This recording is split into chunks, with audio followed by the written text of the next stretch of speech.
A vitória de Donald Trump nas eleições norte-americanas colocou fim às pretensões não só do Partido Democrata de Kamala Harris, como também de movimentos progressistas pelo mundo. No Brasil, a política da polarização registrou duas reações.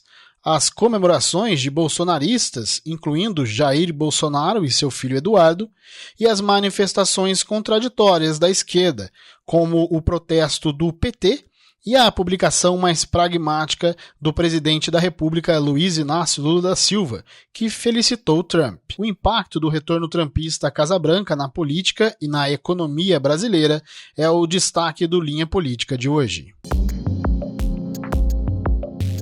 Muito bem, professor, uma madrugada pra gente aqui, lógico, né, onde a política mundial esteve, mais do que nunca, com todos os olhos, com toda a atenção virada para os Estados Unidos. Por quê? Porque nesta madrugada se confirmou a volta de Donald Trump à Casa Branca. A apuração continua rolando, né, lógico que a apuração no total vai até um pouquinho mais pra frente aí, nesse complicado, vamos dizer assim, diferente, bem, bota diferente nesse sistema eleitoral americano.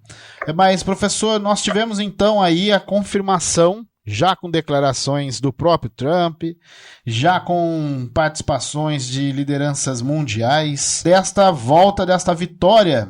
Eu digo muito mais do que a volta dos conservadores, mas a volta do trumpismo para a Casa Branca. Frankly, this was, I believe, the greatest political movement of all time. There's never been anything like this in this country and maybe beyond.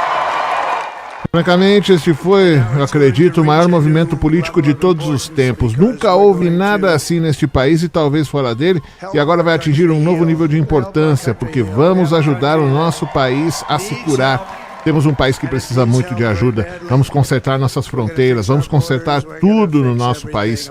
E fizemos história por uma razão esta noite. Para o senhor, como é que foi acompanhar esse processo, o resultado dessa madrugada, como ele voltou e o que significa Trump voltar à Casa Branca? Foi uma expectativa muito forte. Os dois estavam praticamente empatados, né? Nessa madrugada, para nós, o Trump conseguiu ultrapassar. O Trump já fez o discurso, né? Na verdade, a vitória do Trump se deve mais à questão dos latinos, apesar dele ter como proposta de governo a deportação. Então, a vitória do Trump, por enquanto, é uma incógnita. Ele apareceu assim muito tranquilo, muito calmo, educado, né? Não sei se isso é apenas cena que ele está fazendo ou se ele vai realmente fazer um governo tranquilo.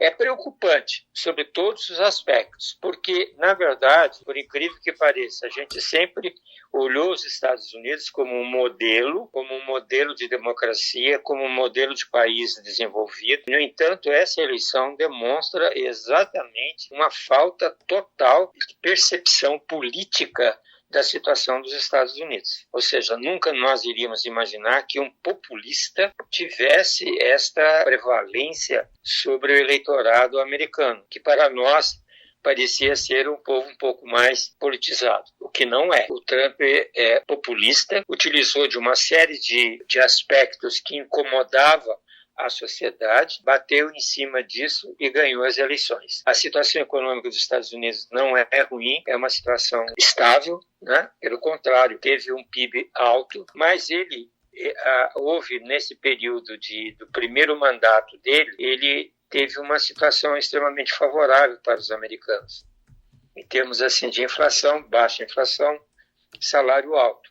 Nesse ajuste que o Biden fez para o futuro dos Estados Unidos, para consertar a política americana, ele se aproveitou desse fato. É terrível a gente analisar, porque, na verdade, isso é típico do populista, né? E toca naqueles aspectos de transformar a América novamente como ela era antes, que é uma coisa impossível, criar essa animosidade com a China, como colocando a China como a grande causadora da situação americana, ruim para os americanos. Enfim, é um governo que a gente tem muita expectativa e que, para mim, eu acho que é uma coisa que é mais terrível para a democracia, né? A democracia americana era uma democracia estável, equilibrada, clara, transparente, né? E está me parecendo que o Trump assumiu o Partido Republicano, como aqui no Brasil, né? Pois nós temos donos de partidos. Isso é muito ruim para a democracia americana e muito ruim para a democracia mundial. O senhor citou essa forma como ele tomou, entre aspas, tomou para ele o Partido Republicano,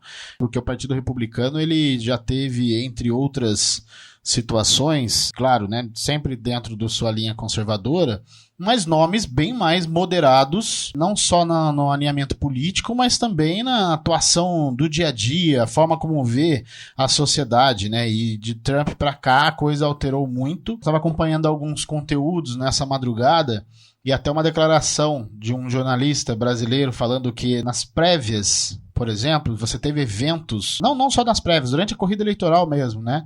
Você teve eventos do Partido Republicano em que grandes lideranças do Partido Republicano não participaram, não tiveram vez na tribuna para poder falar com o eleitorado. Por exemplo, o George W. Bush, ex-presidente com 2 mandatos, não teve participação no evento para poder falar, porque o Partido Republicano hoje parece muito mais do que um partido conservador, mas sim, é cada vez mais um partido trumpista, né?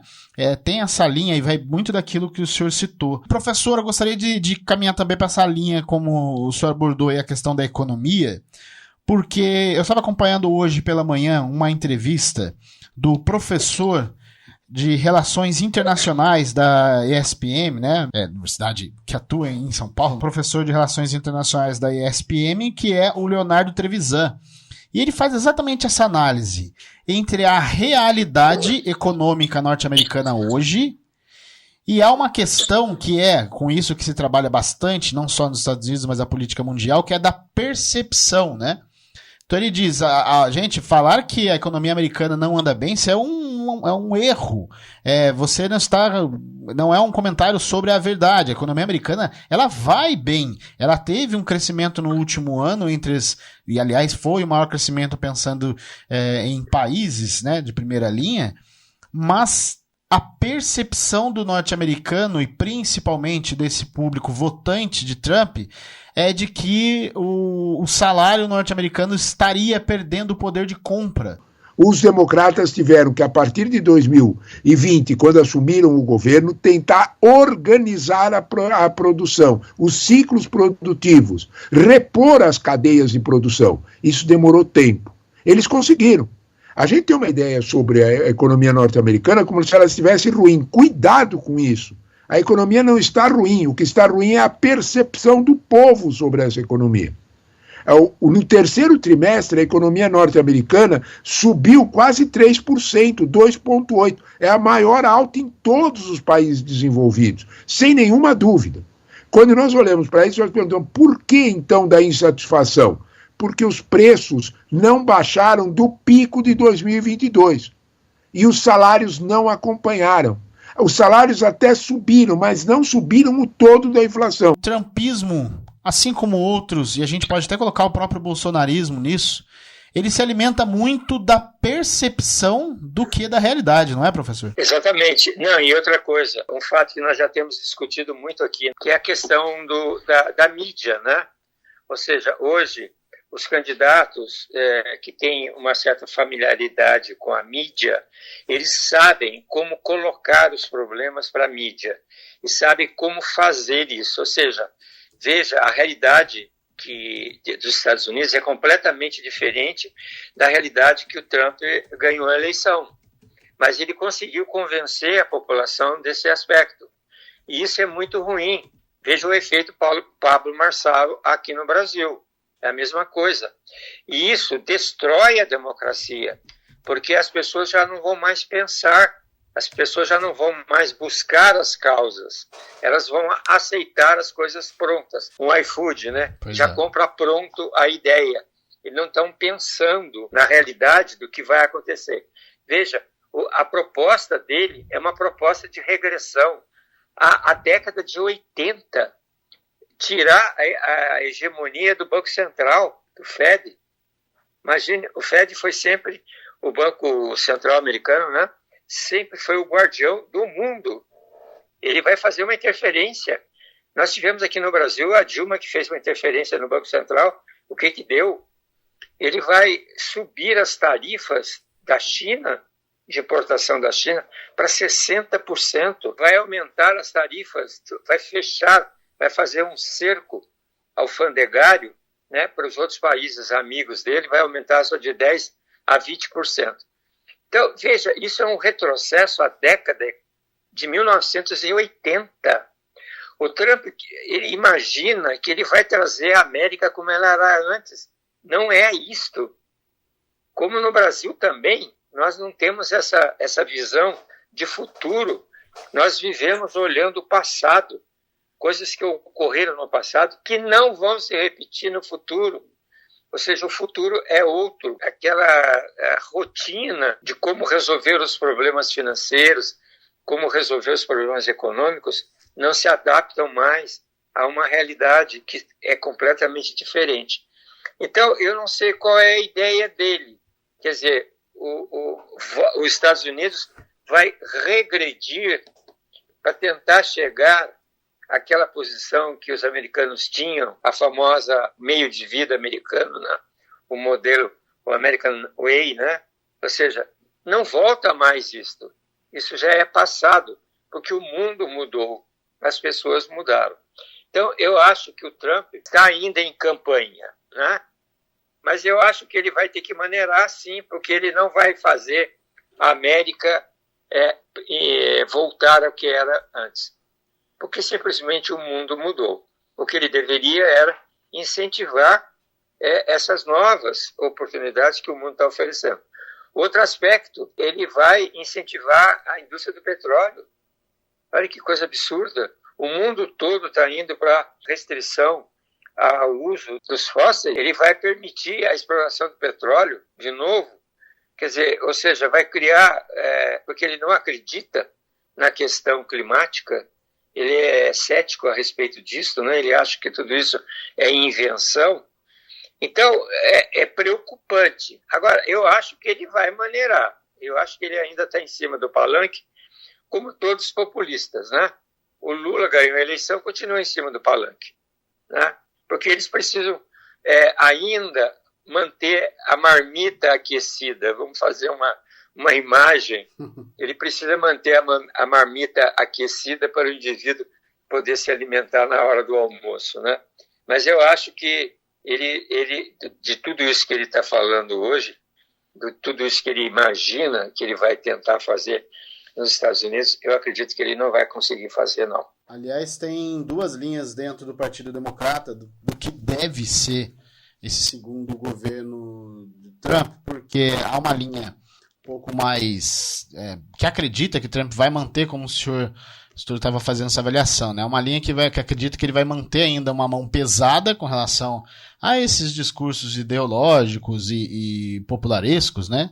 Marqueteiro, a gente pode dizer assim. E o outro acreditando, como o senhor citou agora, que ele deve maneirar um pouco mais. E alguns nomes acabam se alinhando nessa forma de pensamento, principalmente se a gente pensar um Trump mais Trump, um Trump mais linha pesada, um Trump mais marqueteiro, politicamente falando, apesar de que Trump não é mais candidato, né? Lembrando, nos Estados Unidos, o político só pode ser presidente por 2 vezes, seja ela na sequência ou não, como agora aconteceu o Trump, depois de uma derrota em 2020, ele volta com essa vitória sobre a Kamala Harris. E aí, professor, alguns nomes que estão alinhados a ele chamam muito a atenção pelo significado deles, pela atuação na política internacional e um deles com uma ligação direta a expectativas no Brasil. Inclusive, a gente já joga o Brasil na conversa. Um deles é o próprio vice, né, que é o James David Vance, que há uma expectativa de que se possa ter uma abrangência nesse segundo governo Trump, nessa segunda administração. E o que dizem é que Vance vem com mão pesada também. E aí tem uma figura que ela está muito próxima de Trump. Tem uma figura que ela fez parte não só de um apoio econômico, popular, e que inclusive teve participação de falas nos discursos hoje, e os jornalistas mais próximos que cobrem a política norte-americana já têm falado muito sobre essa aproximação quase que umbilical, cada vez mais umbilical, que é de Elon Musk. Exatamente, o bilionário Elon Musk está fazendo... Até se discute se pode ter ou não um cargo que causaria problemas, né? A gente tem o Elon Musk, entre outras coisas, é o proprietário do X, né? O ex-Twitter. E isso poderia prejudicá-lo também se viesse a ser nomeado para algum tipo de cargo. Mas que seria uma aproximação preocupante. E aí, ligando ao Brasil, professor, olha só como é que funciona a cabeça do político brasileiro nessa. A aproximação de Elon Musk preocupa muito um lado e faz outro lado ter euforias. A gente já sabe do que a gente está falando. Elon Musk, Bolsonaro, movimentação, inclusive com pressão. O Eduardo Bolsonaro, que acompanhou, estava lá, disse que estava até trocando lâmpada, varrendo sala lá dentro da sede do Partido Republicano e tudo, né? Para acompanhar de próximo, de perto ali. Eleições nos Estados Unidos, o maior país democrático do mundo. Em cena, o maior líder conservador da atualidade, Donald Trump. Em seu governo, os Estados Unidos projetava poder. Não tivemos guerras. A paz se fez presente em todo o globo. Hoje vemos guerras, a volta do terrorismo e a censura aprisionando a todos. A aproximação de Elon Musk é visto por esse grupo como até mesmo uma possibilidade de se colocar barreiras ao Brasil. Por outro lado, professor, o presidente Luiz Inácio Lula da Silva, famoso queimou largada quando anunciou publicamente apoio a Kamala Harris. Inclusive dentro do próprio governo há quem diga que Lula, né, deu um passo maior que a perna, deveria se segurar, exatamente porque não sabia o que vinha das urnas e agora tendo essa confirmação da vitória de Trump. A democracia, para mim, ela é o espelho fiel de um sistema político que permite os contrários, permite os antagônicos, permite a disputa civilizada entre a humanidade na discussão de ideias, sem violência. Então eu acho que a Kamala ganhando as eleições é muito mais seguro da gente fortalecer a democracia nos Estados Unidos. Primeiramente, perguntar para o senhor como é que vai ficar o Brasil nessa, como agir nessa e como enfiar uma influência direta da vitória de Trump, aquilo que a gente vai ver de novo, percepção da política brasileira? Bom, eu vou começar pelo final, né? Bom, o Lula, como sempre, né, faz as coisas da cabeça dele, um político experiente. Jamais ele poderia ter se decidido, porque ele tem uma dificuldade incrível de separar chefe de Estado, né, de político. Ele é um chefe de Estado. Ele tem que falar pelo Brasil. E já queimou a língua. Com relação a Bolsonaro, essas coisas do filho do Bolsonaro tá lá, na verdade a relação é de serviçal mesmo. O Trump nem sabe quem é Bolsonaro. Esse aí é jogo de cena, é jogo de fotografia, é para aparecer na internet, tipo dos populistas. Aí não vai ter interferência nenhuma. Mesma coisa a questão de trazer o Elon Musk, por quê? Porque ele é um cara visto no mundo inteiro. Ele é um cara que faz parte desse cenário que o Trump vive, né? Para iludir as pessoas. Que é o homem mais rico do mundo, o homem mais inteligente do mundo. O Trump diz que ele é o homem mais inteligente do mundo. Tudo isso faz parte desse jogo de cena para enganar esses trouxas que não têm condição de avaliar politicamente ninguém, né? Vai na onda. Agora, economicamente, o Brasil vai se prejudicar pelo seguinte, porque se ele realmente fizer uma guerra contra a China vai pisar no freio, né? Vai diminuir as suas importações. Isso vai ser ruim para o Brasil. Como também ele vai limitar, né, as importações também do Brasil para os Estados Unidos, porque ele quer fortalecer a economia americana. Essa posição que ele está colocando, de aumentar os impostos de entrada de produtos da China nos Estados Unidos para 60%, vai frear um pouco o dinamismo da economia americana, e quem vai sofrer é o Brasil. Lula deu os parabéns ao Trump, diz que o mundo precisa de diálogo e trabalho conjunto. O Lula publicou isso às 8h56, poucas horas aí depois da confirmação mesmo dessa vitória de Donald Trump. E ele disse: meus parabéns ao presidente Donald Trump pela vitória eleitoral e o retorno à presidência dos Estados Unidos. Diz Lula: a democracia é a voz do povo e ela deve ser sempre respeitada. Indiretamente o Brasil vai sofrer. Isso realmente é preocupante para nós. Mas vamos ver se ele realmente vai fazer tudo isso que ele está dizendo que vai fazer. Eu acredito que não. Ele vai, de uma certa forma, ser moderado, ele vai talvez negociar mais. Vamos aguardar para ver, porque ainda é muito cedo para a gente ter uma noção exata disso. Mas eu acho que a posição do Brasil é uma posição delicada. Politicamente não vai ter influência nenhuma. Isso aí é bobagem, isso aí é coisa de gente sem escrúpulo. Não tem nenhuma influência política no Brasil. Tem sim, econômica, que eu vejo. E a gente só teme pelo eleitorado, né? A forma como o eleitorado brasileiro, e inclusive o senhor começou a fala do senhor no Linha Política de hoje, citando, né, como infelizmente o eleitor mundial está cada vez mais próximo aí de um consumidor mundial, entende a política como um entretenimento, né? Tanto aí que os Trumps saem de uma figura totalmente de um fanfarrão, de um bufão, era visto assim, participação em... Tudo bem, sempre foi um empresário, né? Sempre foi empresário com cifras muito altas, mas era visto, popularmente como uma figura excêntrica. E sair de lá para ser presidente dos Estados Unidos, fazer e acontecer no seu primeiro mandato, com todos os deslizes, com todas as imagens mundialmente ruins que foi deixada, voltar ao cargo depois de uma derrota em 2020, inclusive contestada por ele, né? Há quem diga já que ele já está pensando nessa vitória como uma, entre aspas, prova de que as eleições de 2020 haviam sido fraudadas e tudo mais. Eu acho que já ouvi alguém falando sobre fraude em eleição em algum lugar por aqui, né, professor? Tem muitas semelhanças.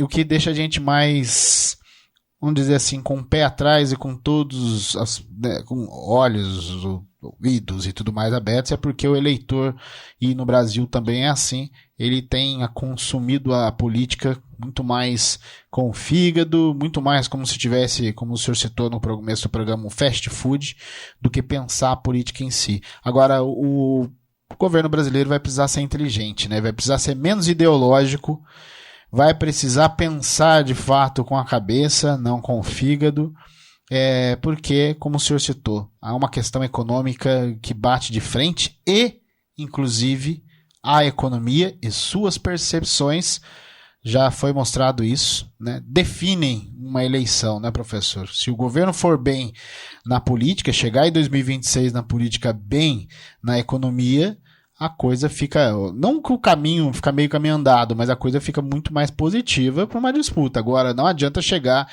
nas urnas só com ideologia, porque a ideologia a gente já viu, principalmente no momento de política polarizada como a que temos, né? E não só o Brasil, o mundo inteiro, né? Zelensky na Ucrânia, por exemplo, ele já não deve ter dormido essa noite, já deve estar pensando o que vai fazer, como que vai ser essa discussão com o Trump. Acredito, até porque tem o apoio norte-americano para a Ucrânia, né, com relação à guerra, deve ser, acredito eu, retirado logo no primeiro... O Trump prometeu, por exemplo, acabar com a guerra da Ucrânia no primeiro dia de mandato. Como é que ele vai fazer isso? Só com discussões políticas? Não, ele tira o apoio da Ucrânia e acabou a guerra. A coisa é complicada, o mundo está de olho e a gente não pode deixar de ficar de olho. O governo não pode, tem que largar essa ideologia eleitoreira e ir para o planejamento. Tem que ser pragmático agora, né, professor? Eu acho que essas experiências que nós temos passado nesses últimos anos, precisa haver uma certa profissionalização da política, né? Ou seja, a gente precisa ter gente mais de ideal, gente mais de valores, que cultuem os valores, que pense um pouco mais de planejamento estratégico, pense o país um pouco para o futuro, Enfim, eu acho que a política, de uma certa forma, a sociedade está, de uma certa forma, tendo acesso a informações, né? Por enquanto, informações distorcidas, mas ela vai começar, eu acho que com o futuro, ela vai começar, porque se trata de uma mídia nova, né? Ou seja, a mídia tinha uma certa... estava circunscrita apenas a uma determinada parte da sociedade, hoje ela está disseminada em todos os campos. Então é possível que a sociedade vai começar a entender o mecanismo, vai começar a poder comparar, porque uma das vantagens da internet é que você tem registro do passado, né? Não é como a política dos tempos antigos, que as pessoas não tinham memória. Hoje você tem memória. Então, se um candidato disse alguma coisa, você fala, não, mas você já falou aquilo lá ao contrário. Então, eu acho que vai ter uma mudança. Os partidos vão ter que se profissionalizar, os partidos vão ter que se reorganizar. Eu acho que o próprio Partido Democrata nos Estados Unidos também vai ter que ter uma certa reformulação, né? Porque eu acho que a democracia está em risco. Isso é o grande perigo, né, que eu vejo da eleição do Trump. Muito bem. Professor, mais uma vez, linha política, que vem trazer agora, a gente volta a falar sobre a política internacional, mas porque há impactos diretos aqui no nosso dia a dia também. E é claro, na próxima semana a gente vai voltar com outro tema sobre esse cenário político brasileiro que tanto preocupa, né, professor? Boa conversa e a gente volta na semana que vem? Se Deus quiser, a gente continua, né? A gente vai ter um pouco mais de... Talvez ele tenha já outras ideias, outras falas, né? Quem sabe a gente pode ter uma visão melhor um pouco. Mas vamos continuar falando sim, porque eu acho que o momento é, não pela presença do Trump, mas eu acho pela democracia mesmo. Eu acho que a democracia está em risco e a gente que é democrata precisa estar preocupado com isso. Um abraço para você, um abraço a todos aí. Um abraço, professor. Essa foi a edição número 38 do Linha Política. No programa de hoje você ouviu áudios do Band News, TV Record, Rádio Itatiaia e UOL. Ficamos por aqui. Apresentação e produção de Francisco Assis, participação e comentários de Márcio Meirelles, operação de áudio de Edson César, edição Cassiane Ribeiro, design de Ezra Henrique.